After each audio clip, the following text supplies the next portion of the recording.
Dear students, in this module we will discuss about the development of physiocracy views, physiocratic school of economics, physiocratic school and mercantile system.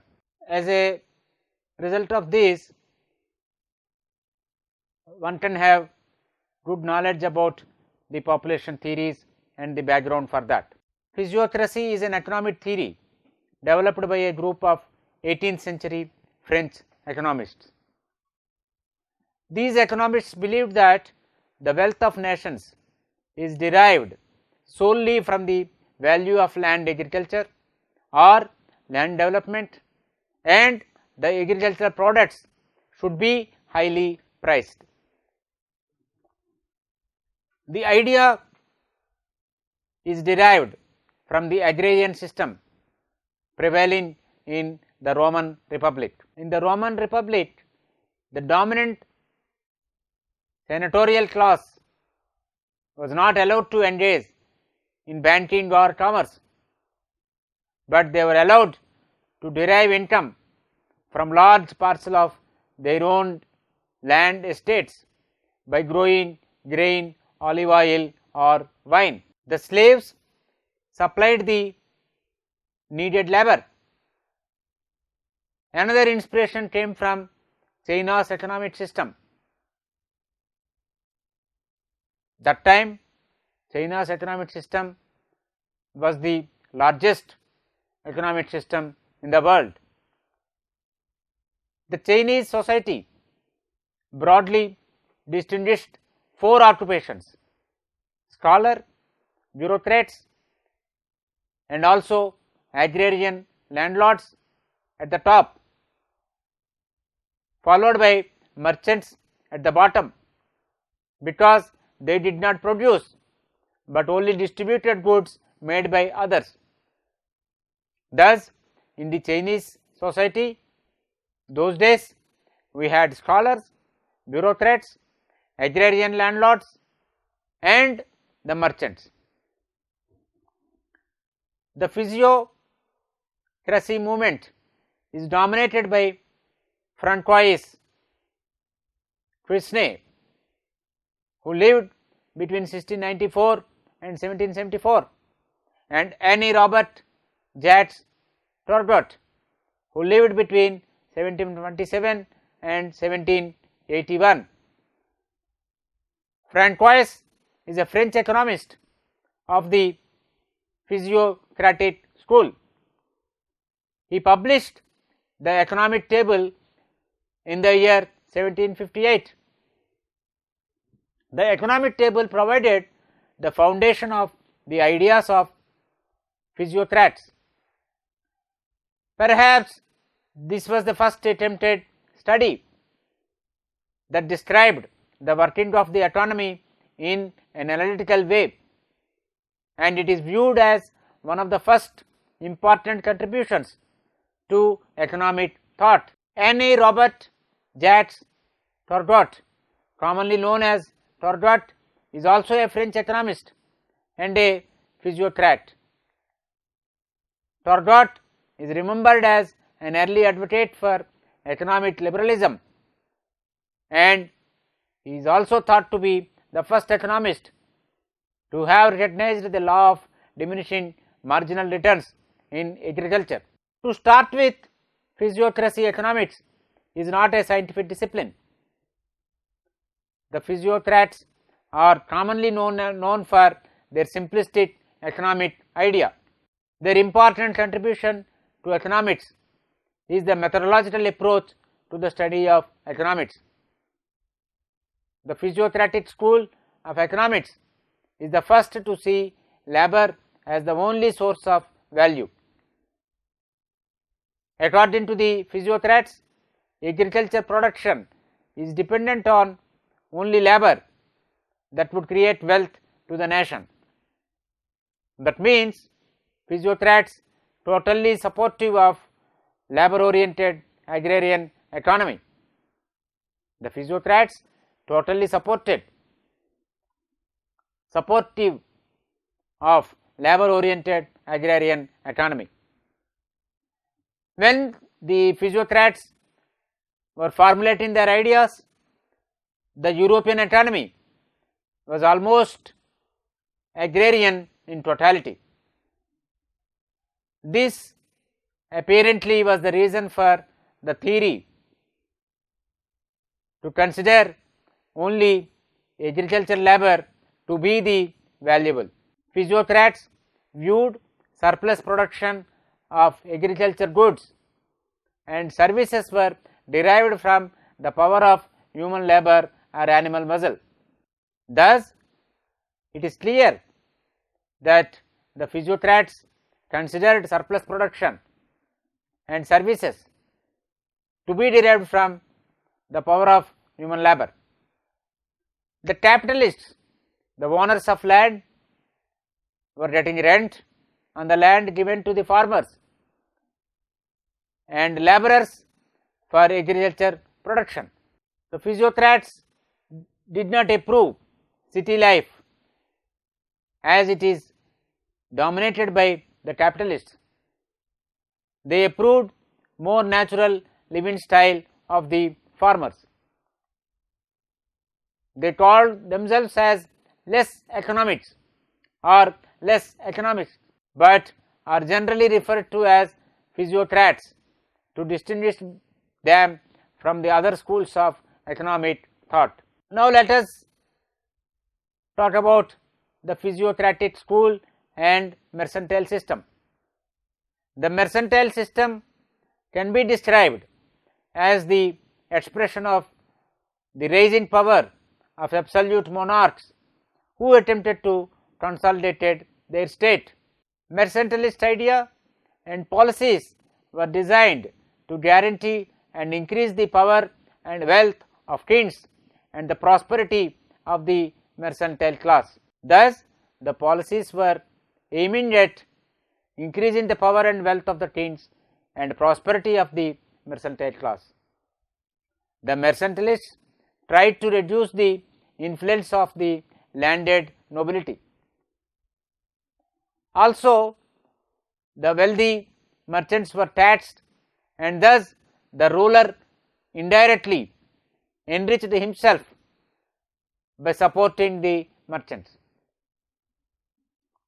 Mercantilism started at the time of Renaissance and finished its career with the French Revolution. The mercantilism started at the time of Renaissance and finished its career with the French Revolution between 1789 and 1799. The absolute monarchies were declined and governments were based on constitutions.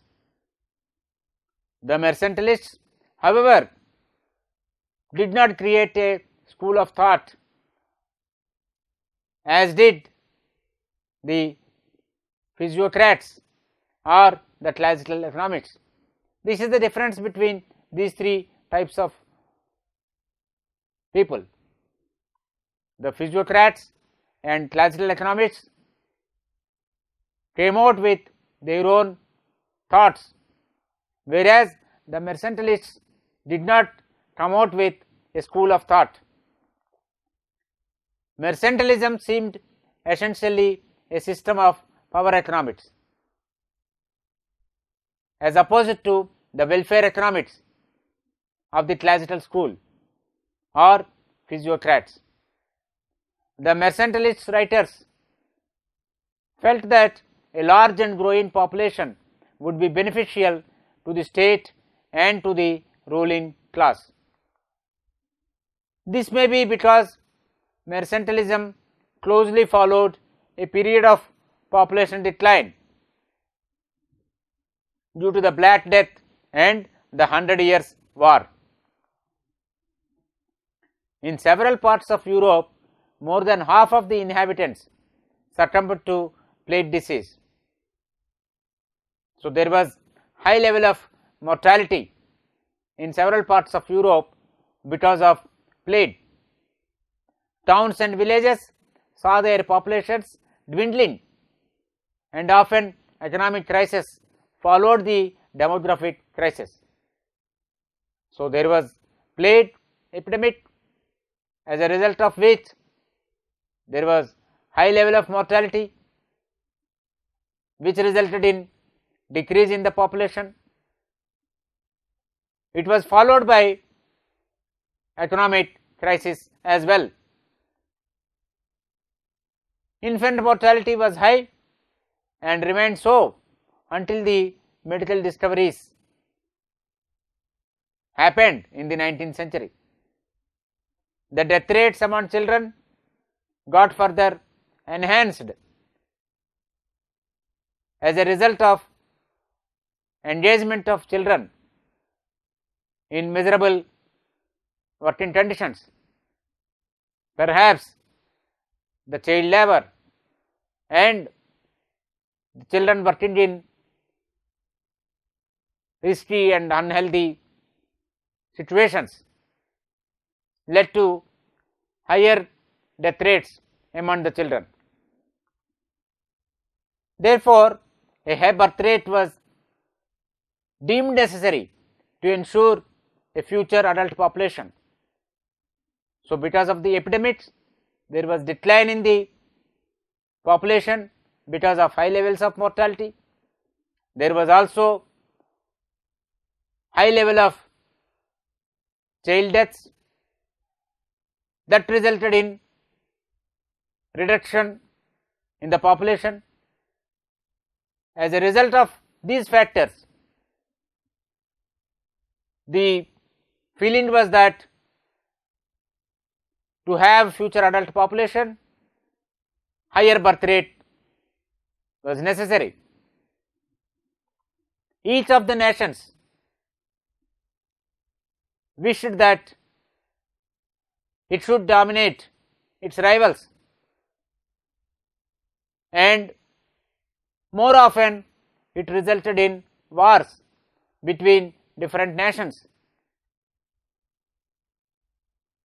These wars required an abundant supply of soldiers, and as we have seen in the other modules relating to population theorems and population theories, the military strength requires large population size and higher population growth. In line with that, in this situation where different nations were fighting with each other, there was a requirement for strengthening the army, and there was requirement for more number of soldiers, and hence to cater to the needs of the army in terms of supply of soldiers, need for higher population growth was felt. The mercantilists also desired the supply of cheap labor. This was another dimension that should be understood.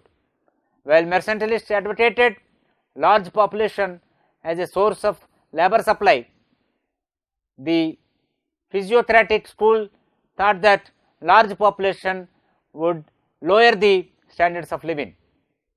This is the contrast between the mercantilists and physiocratics.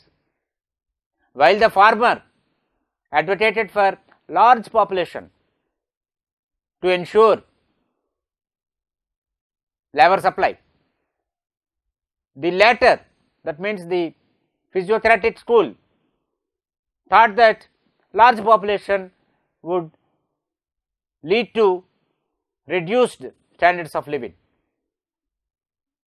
The physiocratic school favored large population only when there is possibility of agricultural expansion and increased agriculture production. Let us spend some time here to understand this. The physiocratic school was in favor of larger population only in the case of possibility of agricultural expansion that would lead to increase in the agricultural production. So, the physiotherapeutic school was in favor of large population only in case of the possibility of expansion of the agriculture sector that would lead to higher agriculture production.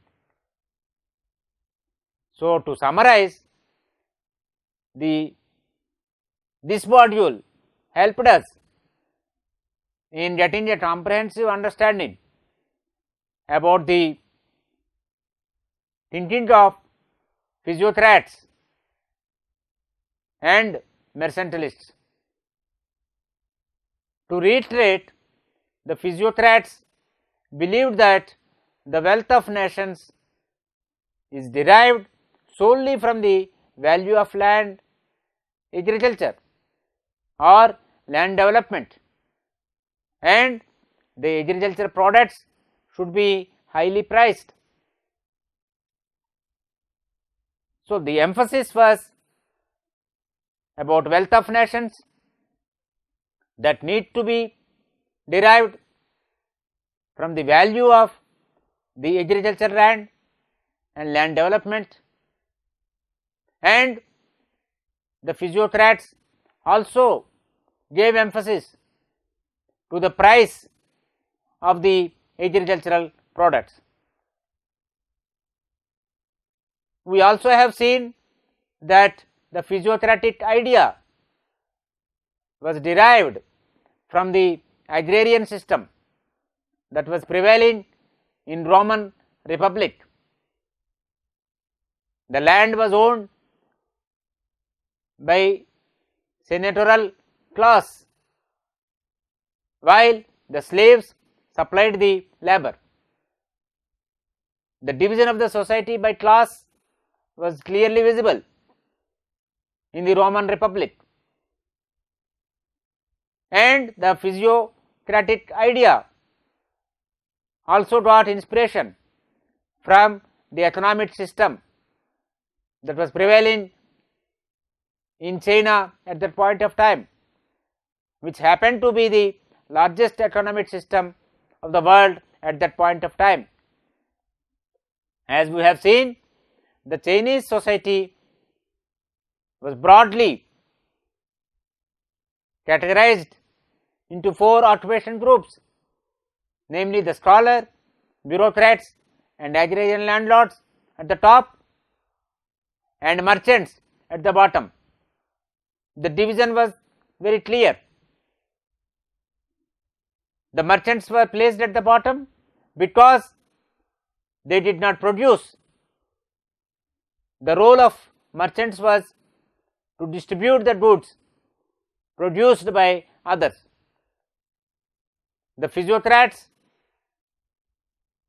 used simple economic idea and they came out with simple economic idea.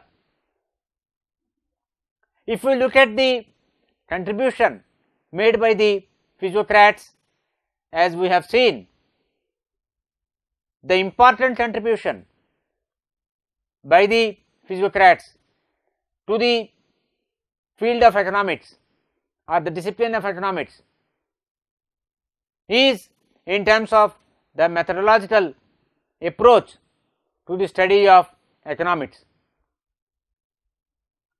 The physiotherapists, we have seen, were the first to recognize the economic value of labor, and they were supportive of labor oriented agrarian economy.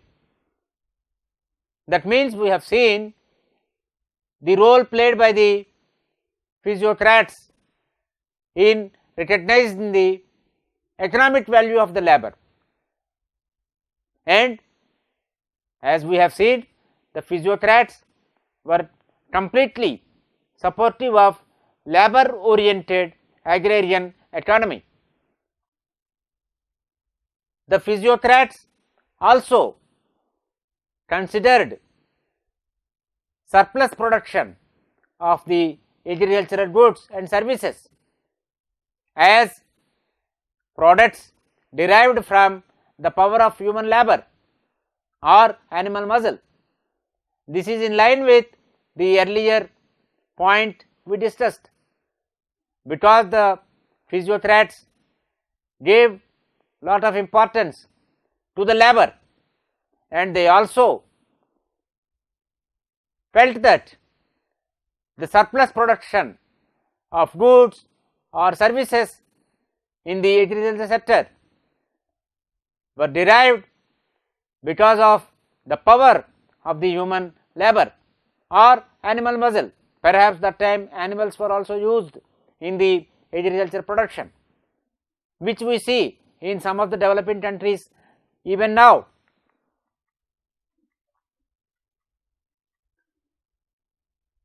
On the other hand, we have seen about the ideas and policies by the mercantilists. The policies and ideas, as we have seen, were designed to guarantee and enhance the power and wealth of the kings and the prosperity of the mercantile class. One can see the quite contrast between the mercantilists and the physiocrats. While the physiocrats were propagating and advocating about the role played by the labor in surplus production, the mercantilists were pro kings and the mercantile class, because their idea was to guarantee increase benefits to the kings and the mercantile, while mercantilists advocated large population from the view of labor supply. The physiocratic school felt, on the other hand, that large population would reduce the standards of living. This again, the contrast between the mercantilists and physiocratic school is quite evident here. The physiocratic school also favored large population only in an exceptional case wherein there is scope for expansion of the agriculture sector that would lead to higher levels of agriculture production. So, this module has helped us in understanding the views of the mercantilists and physiocratic schools with regard to role of population size and growth of population in the context of agriculture and economy of the society. By and large, the differences between various schools in terms of role of population and relation of population to development in general and development in the agriculture sector in particular is of great value to a student of demography or population studies, particularly when we are talking about the population theories. So, this module is immensely contributed to enhance the knowledge of the students with regard to the physiocratic and mercantile school of thought with regard to population and economy. Thank you so much.